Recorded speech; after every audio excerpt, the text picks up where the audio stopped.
আবারও ফাইনালের মঞ্চে হৃদয় ভেঙে গেল দক্ষিণ আফ্রিকার। এটা সত্যিই দুঃখজনক যে তীরে এসে এভাবে বারবার তরি ডুবে যাওয়াটা দক্ষিণ আফ্রিকা কিভাবে সহ্য করবে। ক্যাচটা মিস হয়ে গিয়েছিল, প্রথম দফায় নয়, দ্বিতীয় দফায় নয়, তৃতীয় দফায় ক্যাচ নয়, যেন বিশ্বকাপটাই ধরে ফেললো টিম ইন্ডিয়া। হ্যাঁ দর্শক, দক্ষিণ আফ্রিকার অধিনায়ক লরা উলভার্ট 98 বলে 101 রানের ইনিংস খেলে প্যাভিলিয়নে যখন ফিরে যান আউট হয়ে, ঠিক তখনই ম্যাচ থেকে ছিটকে পড়ে যায় দক্ষিণ আফ্রিকা। ঠিক তখনই বিশ্বকাপ থেকে ছিটকে পড়ে যায় দক্ষিণ আফ্রিকা। ঠিক তখনই ফাইনালের স্বপ্ন, শিরোপার স্বপ্ন ধ্বংস হয়ে যায় দক্ষিণ আফ্রিকার। এরপর আর সুবিধা করতে পারেনি দলটি। শেষ পর্যন্ত ভারতের কাছে হেরে গেছে 52 রানের ব্যবধানে। আর 52 রানের ব্যবধানে দক্ষিণ আফ্রিকাকে হারিয়ে ইতিহাস গড়ল ভারত।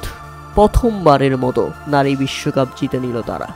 রোহিত শর্মা গ্যালারি থেকে উপভোগ করছিলেন, জয়ের আনন্দে ভারত কাটছিল, কেননা এই প্রথম নারী বিশ্বকাপ জয়।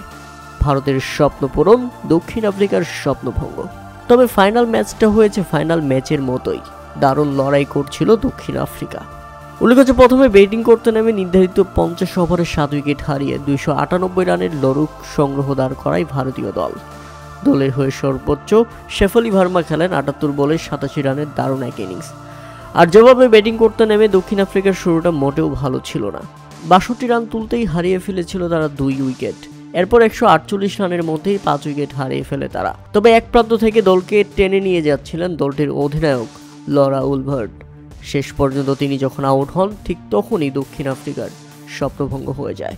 তবে ফাইনালে এসে বারবার এভাবে স্বপ্নভঙ্গ হয়ে যাওয়াটা সত্যি দুঃখজনক। ভারতের জয়, দক্ষিণ আফ্রিকার ক্ষয়। নিজেদের ঘরের মাঠে শিরোপাটা ধরে রাখতে পেরে সত্যি অভিনন্দন ভারতকে।